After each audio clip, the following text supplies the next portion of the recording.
Hungry Jungle not look like this. Not last time. Look at that crystal. KO the Kangaroo makes for a nostalgic 3D platformer. We've not seen him for a long time, and yet this reboot of the 22-year-old series feels surprisingly familiar. Granted, the revived KO doesn't exactly try hiding how it's looked to other modern platformers to create a highly derivative comfort food experience. It's a lot of fun and colorful, but don't come in expecting a lot of originality or a Crash Bandicoot 4 level challenge.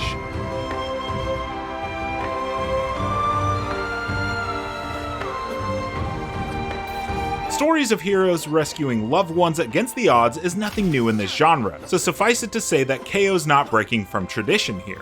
Dialogue could have been stronger too. There's good humor to it, but that's sometimes weakened by outdated pop culture references. Hello, darkness, my old friend. KO's mom dropping a "taking an arrow to the knee" line is hardly topical, and the younger crowd a game like this is aimed at probably won't recognize it. Still, there's a pleasant cast joining our young hero, like his wise teacher Walt, who keeps his scenes entertaining by acting as KO's straight man. Those were some pro moves. I am a pro. Wait, what have you done? Now, this wouldn't be much of a mascot platformer without wildly varied environments, and KO packs 4 visually appealing worlds. Between the uncomfortably warm lava caves hiding within the sunny Hapaloo Island, Hungry Jungle's tropical sights, and the self-explanatory frozen mountains, they're fun to explore even if they fall into the usual tropes. Once you begin exploring, KO quickly finds his father's old boxing gloves, which absurdly happen to be home to a strange and sassy entity who provides him with supernatural abilities. Alongside your standard jabs and combo strikes, KO can build up to powerful finishers by hitting multiple enemies. Those gloves also store up 3 elemental charges, starting with fire before unlocking ice and electricity.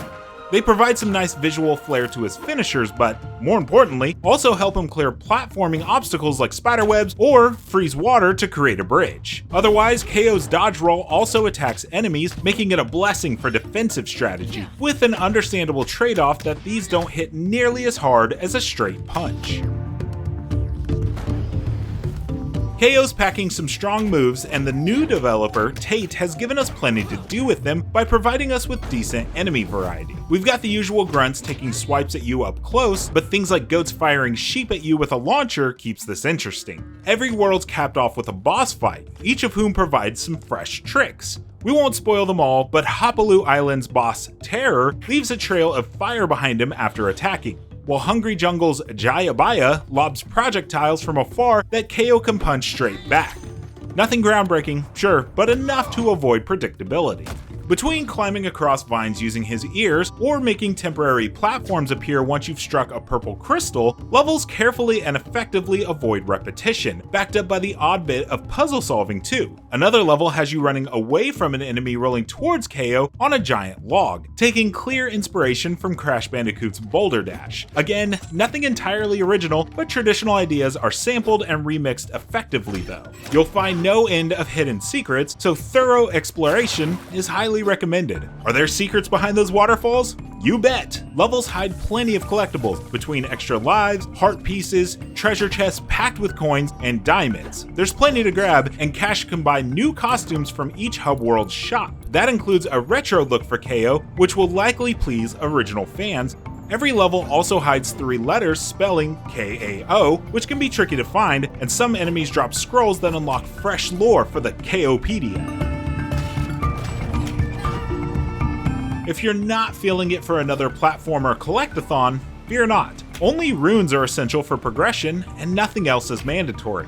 But it does beg the question, why are some of these even here? The letters can be tricky to find, much like in Donkey Kong Country, so it's understandable that there's a sense of accomplishment in finding them. But across an entire playthrough, there wasn't any practical use for collectible diamonds. That includes during the post-game, which takes you back before the creative final fight, letting you complete things that you missed. Thankfully, items aren't the only secrets to be found during exploration.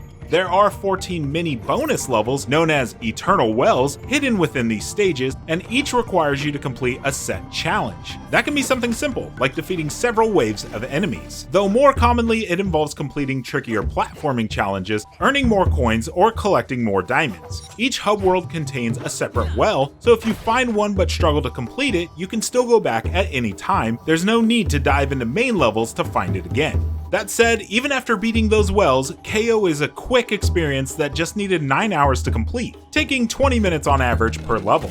If you're not fussed about exploration or the Eternal Wells and are simply here to see the campaign through, you'd probably manage it by 7 or 8 hours. In fairness though, not many platformers are longer than that. Big names like Ratchet & Clank Rift Apart and Super Mario Odyssey are one thing, but smaller efforts like A Hat in Time or Ari and the Secret of Seasons clock in at similar lengths. It's just nice that KO doesn't overstay its welcome. It felt like the right length, and Tate's balanced this well. The main problem was, it just isn't particularly tough, and there's no difficulty settings to crank it up for more of a challenge on a second playthrough. It's not a complete cakewalk, that dodge roll comes in handy when confronted by enemy groups, but those extra lives scattered everywhere quickly stack up. Death came infrequently, even more so once you begin finding heart pieces to increase KO's health. That's not too big of an issue though, and while this structure definitely feels formulaic after 4 worlds, KO nails the basics. KO the Kangaroo did an excellent job inspiring nostalgia for some old school 3D platforming.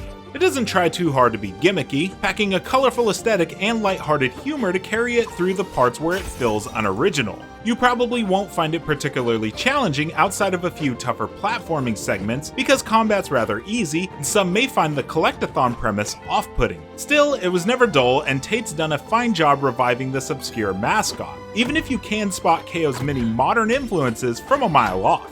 If all you're after is a comfy platformer that's not particularly demanding, you'll find a safe choice here.